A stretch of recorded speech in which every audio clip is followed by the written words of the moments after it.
पिछले एपिसोड में आपने देखा कि ऐश को अपने नेक्स्ट अपोनेंट यानी कि रोहन के बारे में काफी कुछ जानने को मिलता है कि वो एक एक्सक्लूसिव रीजन किलोसा रीजन से बिलोंग करता है, जहाँ पे इंसानों की पॉपुलेशन काफी कम है और वहाँ पर वीक पोकेमॉन ट्रेनर्स रहते हैं, पर रोहन वहाँ का सबसे ज्यादा स्ट्रॉन्ग पोकेमॉन ट्रेनर है। इवन उसने आज तक सिर्फ और सिर्फ 8 टूर्नामेंट में पार्टिसिपेट किया था, जिनमें से वो 6 जीत जाता है और पोकेमॉन लीग में पार्टिसिपेट कर लेता है। उसके पास एक ऐसा भी पोकेमॉन है जो कि एट्रो रीजन में एक भी बार नहीं हारा है। वेल अब ऐश और रोहन की बैच स्टार्ट हो जाती है, जहाँ पर रोहन अपने सबसे पहले पोकेमॉन की तरह ग्लिम फेदर को चूज करता है, वहीं पर ऐश अपने पिकाचू को भेजता है। अब आगे बैटल के स्टार्ट में दोनों ही पोकेमॉन्स बिल्कुल इक्वल लग रहे थे। रोहन बोलता है कि अभी gleam feather wine whip attack का यूज करो। ग्लिम फेदर वाइन विप का यूज करके पिकाचू को पकड़ने की कोशिश करता है, पर पिकाचू वाइन विप के ऊपर आयरन टेल का यूज कर देता है, जिससे ग्लिम फेदर को डैमेज पड़ता है एंड वो अपनी वाइन विप वापस ले लेता है। ऐश बोलता है पिकाचू बहुत बढ़िया, अभी ठंडा बोल्ट का यूज करो। इसके काउंटर में ग्लिम फेदर यूज करता है हाइड्रो पंप अटैक का। दोनों अटैक टकरा जाते हैं। हाइड्रो पंप बहुत ही ज्यादा पावरफुल था, पर इलेक्ट्रिसिटी काफी ज्यादा अच्छी तरीके से पानी में ट्रैवल करते हुए ग्लिम फेदर के पास पहुंच जाती है, जिससे उसको बहुत ही ज्यादा डैमेज पड़ता है और वो बैल के स्टार्ट में ही नीचे गिर जाता है।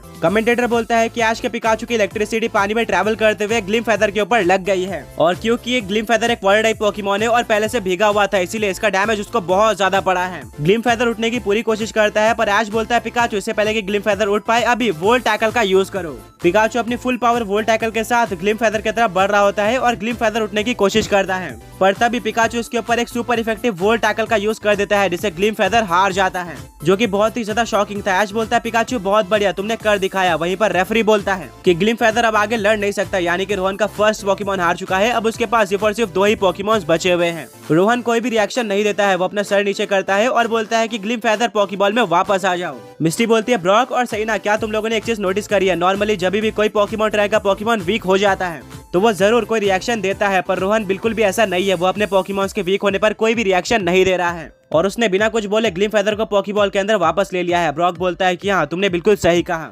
आमतौर पर ऐसे पोकेमॉन ट्रेनर्स बहुत ज्यादा डेंजरस होते हैं, हो सकता है कि रोहन ने कुछ सीक्रेट छुपा कर रखे हो, इसीलिए वो इतना ज्यादा चिल है। सईना बोलती है कि हाँ ऐसा लगता है कि रोहन 100% कंफर्म है कि वो ये बैटल जीतने वाला है। वेल रोहन अब अपने सेकंड पोकेबॉल को निकालता है और बोलता है कि सोमनिवोर जाओ। सोमनिवोर बैटलफील्ड में आ जाता है। ऐश अपने पॉकेडेक्स को निकालता है, जिससे उसको पता चलता है कि सोमनिवोर एक डार्क और नॉर्मल टाइप पोकेमॉन है। ये सिर्फ और सिर्फ किलोसा रीजन में ही पाया जाता है एंड वहाँ पर बहुत ज्यादा पॉपुलर है। ऐश बोलता है वाह ये पोकेमॉन तो बहुत ज्यादा कूल लग रहा है, इसे बैटल करने में काफी मजा आने वाला है। ऐश अपने पिकाचू के साथ ही बैटल कंटिन्यू करना चाहता था। बैटल स्टार्ट हो जाती है। ऐश अपने पिकाचू को ठंडा बोल्ट यूज करने बोलता है, वहीं पर सोमनिवोर इसके काउंटर अटैक में डार्क पल्स यूज करता है। दोनों अटैक टकरा जाते हैं और दोनों की पावर बिल्कुल इक्वल होती है, जिससे किसी भी पोकेमॉन को डैमेज नहीं पड़ता। ऐश अपने पिकाचू को वोल्ट टैकल यूज करने का ऑर्डर देता है, वहीं पर रोहन बोलता है कि सोमनिवोर अपने जगह पर ही खड़े रहो। जैसे पिकाचू सोमनिवोर के पास आ जाता है, सोमनिवोर जंप करता है, जिससे वो वोल्ट टैकल को डॉज कर लेता है। रोहन बोलता है कि अभी सोमनिवोर स्लैश अटैक का यूज करो। सोमनिवोर बिल्कुल ऐसे करता है जिससे पिकाचू को डैमेज पड़ता है। वो अपने स्पीड का बहुत ही ज्यादा अच्छे तरीके से यूज कर रहा था। रोहन बोलता है कि अभी सोमनिवोर क्रंच अटैक का यूज करो।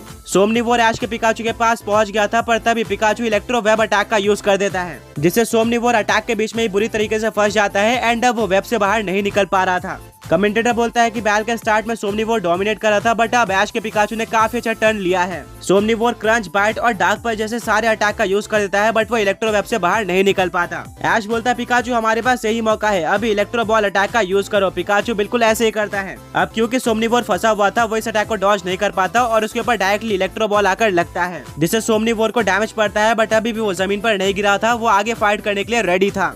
आगे बढ़ने से पहले पिछले पोके क्विज के विनर्स ये रहे एंड आज का क्वेश्चन ये है कि ऐसा कौन सा अटैक है जिसको यूज करने के बाद अपोनेंट पैरालाइज, बर्न या फिर फ्रीज तीनों हो सकता है।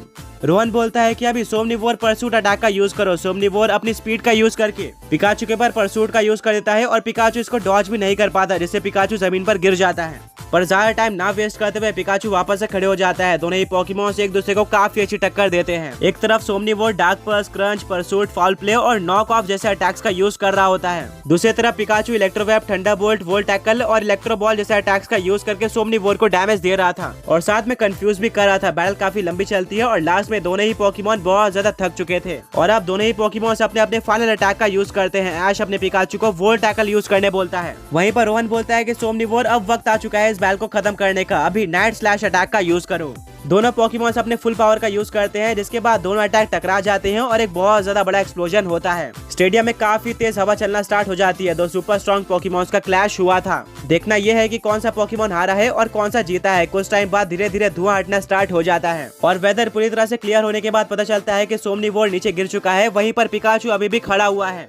रेफरी वहां पर आता है और बोलता है कि सोमनिवोर अब आगे बैटल नहीं कर सकता, यानी कि इस बैटल का विनर पिकाचू है। अब रोहन के 2 पोकेमॉन्स हार चुके हैं, उसके पास सिर्फ और सिर्फ एक ही पोकेमॉन बचा हुआ है। वहीं पर ऐश के 3 पोकेमॉन्स अभी भी बाकी हैं। ऐश बहुत ज्यादा खुश हो जाता है, पर वो नोटिस करता है कि पिकाचू वीक हो चुका है और थक गया है। अभी भी रोहन कोई रिएक्शन नहीं देता। वो बोलता है कि सोमनिवोर पॉकीबॉल के अंदर वापस आ जाओ, और वो अपने जेब से अपने लास्ट पॉकीबॉल को निकालता है और बोलता है कि तुमने आज तक मुझे काफी सारी बैटल जिताई है। अब वक्त आ चुका है ये दिखाने का कि हम कितने ज्यादा पावरफुल है। जाओ डायनोसॉरियर। ये काफी बड़ा और मैजेस्टिक पॉकीमॉन था जो कि बैटलफील्ड में आ जाता है। सारी ऑडियंस इसको देखकर शॉक रह जाती है। ये दिखने में शानदार था, बट इसकी साइज भी बहुत ज्यादा बड़ी थी और काफी स्ट्रॉन्ग था। ऐश इसके बारे में और भी इन्फॉर्मेशन लेने के लिए अपने पॉकेडेक्स को बाहर निकालता है, जिससे उसको पता चलता है कि इस पॉकीमॉन का नाम डायनोफेरियर है, जो कि एक स्टील और रॉक टाइप पॉकीमॉन है। ये भी किलोसा रीजन से बिलोंग करता है एंड वहाँ का एक एंशिएंट पॉकीमॉन है। डायनोफेरियर एक एक्सट्रीमली रेयर पॉकीमॉन है। ऐश बोलता है डायनोफेरियर, मुझे काफी सारे यूनिक पॉकीमॉन्स देखने को मिल रहे हैं और इनसे बैटल करने में सच में मजा आ रहा है। बैटल स्टार्ट हो जाती है और ऐश अपने पिकाचू को ठंडा बोल्ट यूज करने बोलता है।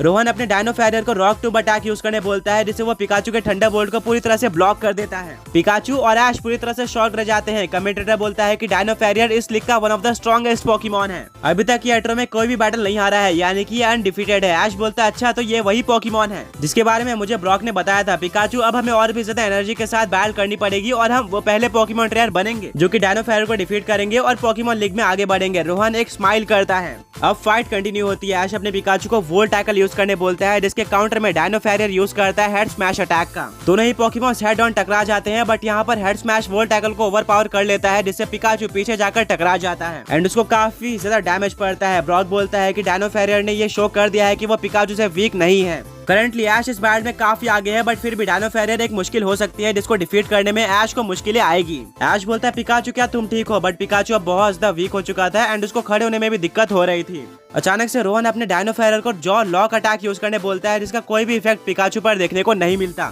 ऐश बोलता है पिकाचू कोई बात नहीं, फिलहाल के लिए बहुत हुआ, अभी वापस आ जाओ। पिकाचू ऐश के पास वापस आने की कोशिश करता है, बट सरप्राइजिंगली वो ऐसा कर नहीं पाता, जिसको देखकर ऐश पूरी तरह से कंफ्यूज रह जाता है कि आखिर ऐसा क्यों हो रहा है। रोहन बोलता है डायनोफेरियर बहुत बढ़िया, हमें यही चाहिए था, अभी स्टोन एज अटैक का यूज करो।